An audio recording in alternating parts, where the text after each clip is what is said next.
My mother disinherited me in front of 22 relatives for marrying a carpenter. Then she toasted, to family the real kind. I didn't beg. I walked out, married him anyway, and built a law practice in our garage. 4 years later, I walked into her hospital room, and her face collapsed. My name is Eleanor Ashford. I'm 31. I practice estate and contract law out of a garage I never thought I'd own. If you want to understand what my mother did, you have to understand the house I grew up in. My father died of a heart attack when I was 12. He left behind a name, a seat on 2 boards, and a trust measured in 8 figures. My mother was 44, and she spent the next 2 decades learning exactly how much leverage 8 figures buys you inside your own family. My older sister found out first. Lydia was 19 when she left Yale to tour with a folk band. My mother didn't cry. She didn't scream. She called her attorney, revised the relevant pages, and by Thanksgiving, Lydia's name was gone from the Christmas card, gone from the family group text, gone from the will. 3 years of Decembers, and none of us said her name out loud. I learned the lesson the way little sisters learn lessons. I went to law school because she wanted me to. I took the associate job at the approved firm because she suggested the partner. I stopped asking about Lydia because asking was expensive. That's what conditional love teaches you. Every kindness has strings attached, and the strings are always money. I thought if I never gave her a reason, she never would. 4 years earlier, a Saturday afternoon in April, a storm cracked the railing on my front porch, and a carpenter named Nathan Riley showed up in a red pickup with his toolbox in the bed. He was 34. He quoted me $340, cash or check, and said he could have it done by dinner. He wrote the receipt on a carbon duplicate pad, blue ink, pressed through to the yellow copy, signed Nathan P. Riley, in the handwriting of a man who has been signing his own work since he was 19. He didn't ask about the house. He didn't notice the street. He didn't recognize my last name. He asked what wood I wanted him to match.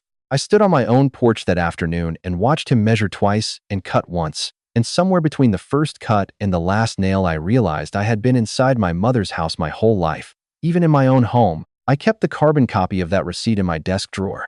I still have it. He didn't ask my last name. That was what I loved about him. I brought Nathan home on a Sunday in May. My mother lived in a 4-bedroom colonial where the silverware matched the candlesticks and nobody ever ate in the kitchen. She set the dining room. Linen napkins.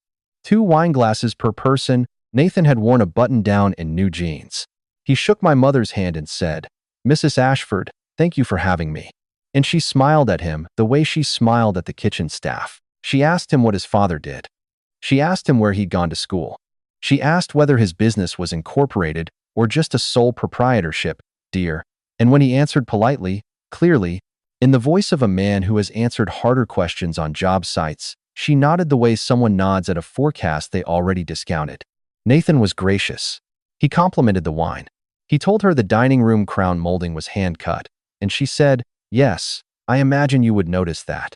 When her housekeeper walked him out to his truck at 8:30, my mother stayed at the table. She poured herself another glass of Bordeaux. She waited until she heard his engine start. Then she set the glass down, folded her napkin, and looked at me the way she used to look at Lydia's empty chair. "Well," she said, "let's talk about what happens next." I didn't answer. I already knew. "I've been speaking with Gil Farmer," she said. "And Reed Ashford, your father's second cousin's boy, is back in Greenwich. Corporate attorney, unattached, perfectly appropriate," she sipped. "He's having dinner here Saturday." "I'm engaged, Mother." "You're 31, she said. "You can be unengaged by Saturday." She reached for the leather calendar on the sideboard and showed me the following weekend. She had already blocked the evening out. Small introduction dinner, Reed and E, in clean blue handwriting. She had written it before Nathan arrived. "You have 30 days, she said, to end this engagement, to come to Saturday's dinner, and to make the appropriate choice." She closed the calendar. "If you don't, the financial consequences will be very clear." "Financial consequences," I said. Flat. Like I was reading them back from a deposition. "Gil and I have been discussing options," she said. "I'd rather not use them." I sat there for a long moment. The chandelier caught the silverware. The house was that quiet. I thought about Lydia. I thought about the Christmas card. I thought about how my mother had reached for that calendar before Nathan had walked through the front door. How this dinner was never a dinner, it was a deadline. "I'll see myself out," I said. I stood up.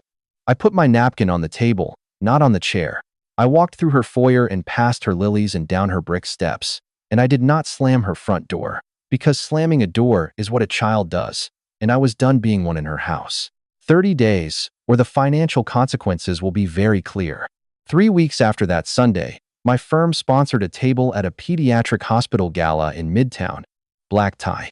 $400 plates. My mother was on the foundation board. The invitation went out a month earlier, which meant she had known I would be there long before she set down her Bordeaux and gave me 30 days. I found my place card at table 2 inches her handwriting. Table 2. And directly to my right, on a card in the same blue ink, was Reed Ashford. Reed stood up when I reached the table. Tall, tailored, the kind of smile that costs money. He pulled out my chair. "Eleanor," he said, "your mother speaks very highly of you." "I bet she does." Over the first course, he asked about my practice. Over the second, he asked about Nathan. He didn't use his name, he said your project. He asked if I was really going to live in a house he built, and whether I had thought about what that means long term. He said women in our position had to think about legacy. I answered in short sentences. I did not touch my wine. Halfway through dessert, he leaned in close enough that I could smell his cologne, and he lowered his voice the way men do when they think they're being charming. "You'll come around," he said. He smiled at me like we had already agreed on something. I set my spoon down. I thanked the table. I walked out past the silent auction and the photo wall and the valet stand, and I did not look back at my mother, who was 3 tables away, watching. Monday morning, my senior partner asked me into his office. Howard had golfed with my father for 20 years. He closed the door behind me, which he never did, and he gestured to the chair across from his desk. "Eleanor," he said, "I wanted to have a quiet conversation with you." "About what?" "About your engagement."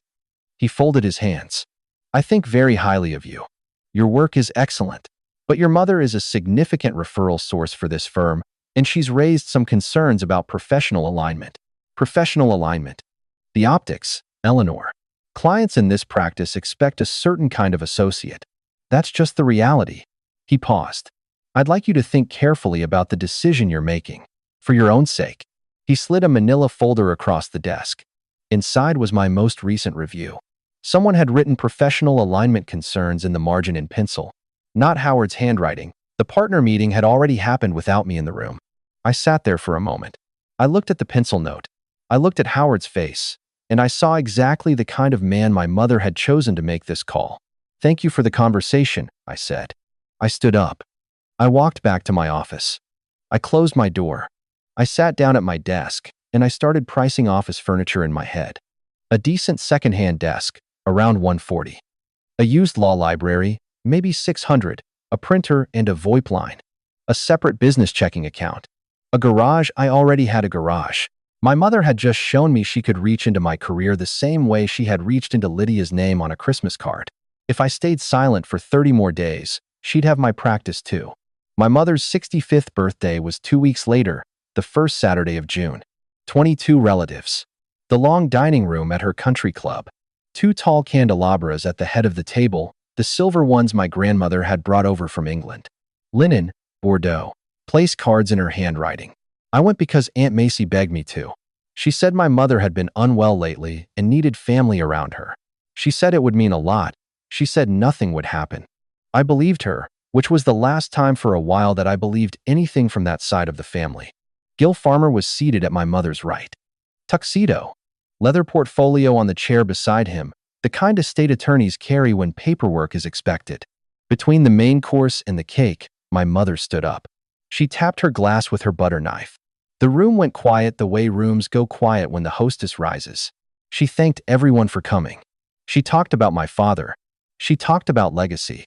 And then she said she had been counseled, in recent weeks, to take certain steps to protect the family and the Ashford name. Gil opened the portfolio. My mother changed her will in front of 22 relatives so no one could claim they hadn't heard. She read the new clause herself, out loud, in the same voice she used to read Grace. Any heir who married outside the family's established social standing forfeited their share of the estate and their claim to the Ashford surname trust. The document was dated that week. Witnessed that afternoon, signed on linen, under those 2 candelabras. While the salmon got cold, Aunt Macy dropped her wine glass. It didn't shatter, it just rolled and spilled. My cousin Charlotte put her fork down. Nobody spoke. My mother raised her glass and said, "To family the real kind." She toasted me with Bordeaux and cut me off in the same breath. I didn't move. I didn't cry. I finished my water, folded my napkin, and I walked out past the dessert cart and the coat check, and I did not look back, because looking back was what she was waiting for. Aunt Macy caught up to me in the parking lot. She was crying. She put her hand on my arm, and she said, "Eleanor, honey, just apologize. Just for tonight. Just get through this, and we can fix it tomorrow." "There's nothing to fix, Macy. She's your mother. She just disinherited me in front of 22 people. In writing. With a lawyer." Macy didn't have an answer for that. A red pickup pulled into the lot. Nathan, because I had texted him coming now before dessert. He got out. He didn't ask what happened. He just opened the passenger door. I got in. I told him everything in 11 sentences. When I finished, he asked if I was sure. "Yes," I said. On my way out, the lot attendant handed me a ticket stamped 10:47 p.m. I folded it and put it in my wallet. I married him on a Saturday in a courthouse with 8 guests and no cake. I resigned from the firm on a Friday. Howard offered me 6 months of transition support if I signed a non-compete. I signed nothing. I walked out past the front desk where I had badged in for 6 years, and I never went back. Nathan cleared the garage behind our house that weekend. He laid down a plywood floor, ran a new breaker, and installed a steel door with a real lock. He said a law office needed a lock on it. I bought a second-hand desk off Facebook Marketplace for $140, exactly what I had priced in my head in Howard's office. I framed my bar admission and hung it on the wall myself. My first retainer was $2,500 from a widow whose son-in-law was trying to contest a handwritten will. I won that case in 4 months. She referred me to 2 friends. One of them owned a small commercial property. Another was settling a family estate that had been stalled for a year. That was the year I learned what money felt like when it had no one's fingerprints on it but mine. I said it to myself so many times it became a discipline. No strings attached. I wrote it on a Post-it and stuck it to the inside of my desk drawer, right next to a carbon receipt for $340. 4 years went by like that. No Thanksgivings. No Christmases. No phone calls. Lydia surfaced once, at a cousin's wedding in Charleston, played one song on an acoustic guitar, hugged me at the coat check, told me she was living outside Asheville, and was gone before the reception ended. She told me, quietly, that she didn't hate me for the years I'd stayed in our mother's house. Then her ride was there, and she went. My practice grew. Nathan built 3 more bookshelves. We paid off our car. Somewhere in the middle of year 4, I realized I had not thought about my mother in a full month, and I had to sit down in my own kitchen because it felt strange to notice. Then, on a Tuesday in March, my phone rang. Aunt Macy's voice on the line was careful in a way I recognized. The way people talk when they've practiced the sentence on the drive over. "Eleanor, honey, I need to tell you something, and I need you to hear it." "What happened?" "Your mother had a stroke Sunday night." I set the coffee cup down. I sat. "She's at Street Marks. Room 4C, small one, they think. She's stable. She can talk. She's tired." Macy paused. "She's been asking for you, sweetheart, by name, for 2 days. I didn't answer. "And there's something else," Macy said. "Gil Farmer called me this morning. He didn't have to, but he did. Honey, she changed the will back. Last October. Both of you. She never told either of you." I looked at the carbon receipt in my desk drawer. The one that said, Nathan P. Riley, $340, blue ink on yellow paper. "She's been keeping a picture of you by her bed," Macy said. "The nurse's notice." I said I needed a minute. I hung up. I sat at my second-hand desk in my 10x12 garage, and I did something I hadn't done in 4 years. I looked up my mother's address and put it next to the number for Street Marks Hospital. Before I drove, I called the hospital. The charge nurse on 4C was a woman named Catherine. She was careful with me the way good nurses are careful. She confirmed nothing she wasn't supposed to, and she did not let me ask around HIPAA. But she was willing, within her lane, to tell me what she could observe from a doorway. "Your mother is resting comfortably," she said. "She has been awake most of today. She's quiet. She hasn't asked for the television once. Does she have visitors? Your aunt comes. A gentleman with a briefcase came this morning." I stopped. "Is there anything on the table next to her bed?" A pause. "There's a framed photograph, ma'am," Catherine said, gently. "It looks like a graduation photo. Young woman in a black robe. Your mother traces the edge of the frame with her thumb. She asks what day of the week it is. She never asks the date, only the day. I thanked her. I hung up. The picture was my law school graduation. I knew the one. I was 25. My mother had taken it herself, on a camera she had learned to use that week, because she had insisted on being the one to do it. I had not seen that photograph since the night I left her dining room with a napkin folded on the table. Somewhere on a rolling table, in room 4C, it had been next to her for 2 years. That night, I stood at our kitchen counter, while Nathan washed sawdust off his forearms. I told him what Macy had said: the will, the photograph, room 4C. He listened. He dried his hands on a dish towel. Then he leaned against the counter and looked at me the way he looked at a piece of wood he was deciding whether to keep. You should go, he said. Because of the will. No. Because you're not the person she tried to cut off anymore. You deserve to walk into that room and know it. I thought about the post-it in my drawer. I thought about the carbon receipt underneath it. I thought about 4 years of paying my own bills. What if I relapse? I said. What if I walk in there and turn back into her daughter? Nathan shrugged. Small shrug. You won't. But if you're worried, take the receipt with you. I stared at him. Then I laughed the first time I had laughed that day. Go see her, he said. Just don't come home different. I called Lydia from our back porch before I went to bed. She picked up on the 4th ring. I could hear a PA system and somebody tuning an acoustic guitar. 40 minutes to a show, she said. Green room outside Asheville. Bad fluorescent lights. I told her about Sunday night. I told her about room 4C. There was a long silence. I'm not coming, Ellie. She's dying, Lyd. Maybe. Or maybe she has a small stroke and rebuilds and goes on for another 8 years. Either way, I'm not coming. Macy said she asked for both of us. Macy means well, Lydia said. But I was 19. Nobody called me then. Nobody called me at 20. Nobody called me the Christmas she took my name off the card. You don't get to call someone conditional love your whole life and then get a deathbed where everyone shows up to be forgiven. I didn't say anything.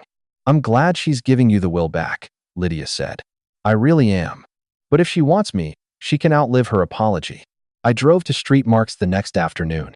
40 miles. I pulled into the visitor lot at 2:12, took a breath, turned off the engine, and my phone rang. Gil Farmer. I let it ring twice. Then I answered. Eleanor. Gil Farmer. I understand you're on your way to see your mother. I'm in the parking lot. I have the restated will in my briefcase. I'm in the cafeteria on the 1st floor. If you can give me 15 minutes before you go up, I can walk you through the amendments. No. A pause on his end, the kind attorneys make when a client says a word they didn't expect. Eleanor, I just want to make sure you understand what's been restored. Gil. I drove 40 miles to see my mother. Not a document. If she wants me to know what's in the will, she can tell me herself. If she can't, you can walk me through it after. But I am not sitting in a hospital cafeteria negotiating an inheritance before I've said hello to her. Another pause. Of course, he said, quieter. I'll be here. I came for my mother, not her signature. I hung up. The attendant handed me a parking ticket stamped 2:14 p.m., and I put it in my wallet next to the other one. Then I went to find room 4C. Room 4C was smaller than I expected, and the hallway smelled like bleach and cafeteria coffee. My mother was propped on 2 pillows, an IV taped to her left hand. Her hair had been brushed, badly, by someone who was not her. She had gotten smaller. Her cheekbones showed.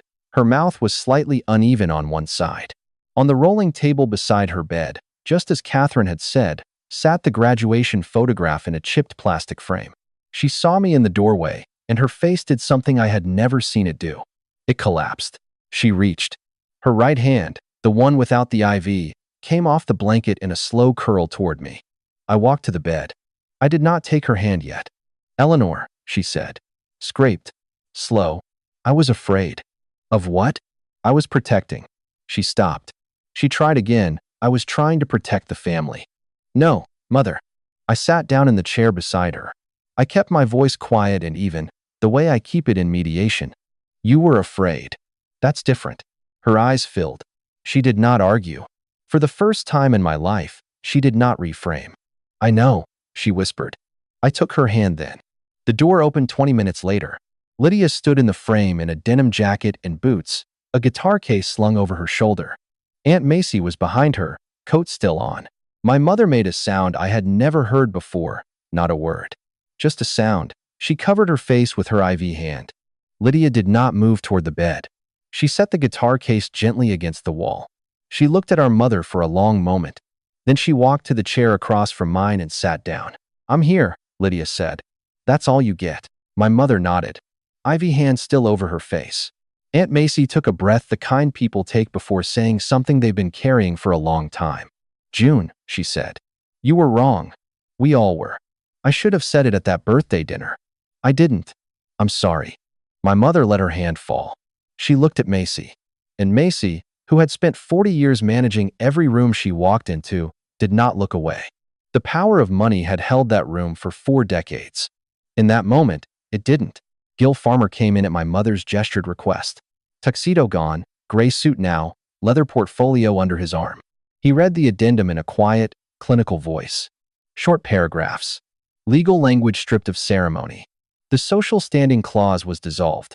Both daughters were restored as primary beneficiaries. The Ashford surname trust was open to both of our spouses, without condition. My mother signed the addendum with a pen Catherine handed her. Catherine witnessed. Gil witnessed. The date line read the hospital letterhead, 4:07 p.m. When it was done, I did not thank her. I did not touch the document. 4 years ago, my mother had cut me off at a candelabra-lit dinner table in front of 22 relatives. Today, she was signing it back in a hospital bed in front of a nurse. I did not feel triumphant. I felt tired. And free. "Mom," I said, and I had not called her that in 4 years.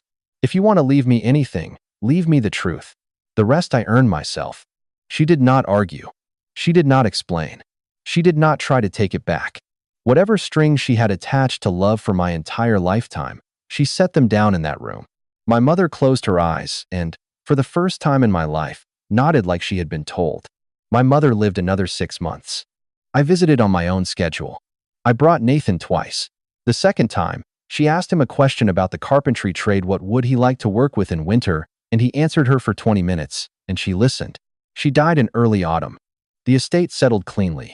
I used most of my share to endow a legal aid fund for women leaving coercive family arrangements. I named it after no one. Lydia bought a small recording studio outside Asheville and put her name on the door. Nathan built one more shelf in my garage office. He hung it at eye level, above my desk. On that shelf, in the chipped plastic frame, sits the photograph of me at 25.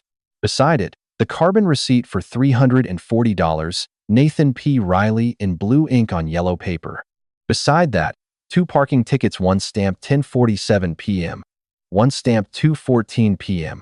Those 4 things are my inheritance. Conditional love is not love. But sometimes, at the very end, people remember what love was supposed to be. I let her remember. And then I let her go.